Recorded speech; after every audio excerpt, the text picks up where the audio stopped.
શ્રીમદ ભાગવતમાં નવધા ભક્તિનું સુંદર નિરૂપણ કર્યું છે, જેમાં કીર્તન ભક્તિનું મહત્વ છે.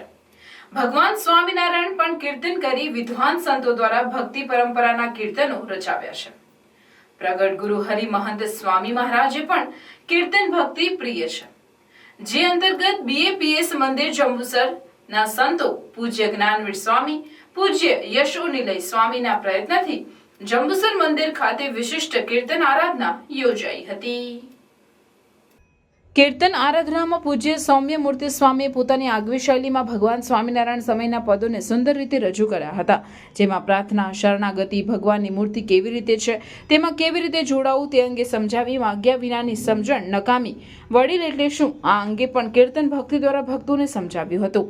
સંતને વિશે પ્રીતિ હશે તો ભગવત ધર્મનું પોષણ થશે, તેમ કહી દેવાનંદ સ્વામીના પૌરાણિક ભજન લાગી અલૌકિક લાલમમાં પૂર્ણ પ્રીતિ ભજનની રમઝટ બોલાવી હતી. યોગી બાપાનો પ્રસંગ ટાંકી મૂર્તિ અંગે નિષ્કુળાનંદ સ્વામીનું પદ ભાગ્ય અમારે ભેટ્યા ભૂદરજી સંગીતમય શૈલીમાં સંભળાવી સૌના મન મોહી લીધા હતા.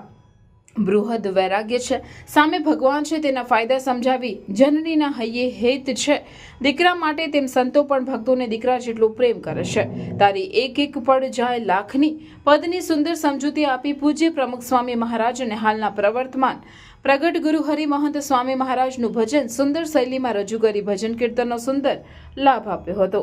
આ પ્રસંગે પ્રફુલભાઈ શાહ, કાંતિભાઈ સોની, યોગેશભાઈ રાય, ડોક્ટર સતીશભાઈ ચૌધરી, હિતેશભાઈ અણખી સહિત મોટી સંખ્યામાં ભાઈ બહેનો પધાર્યા હતા.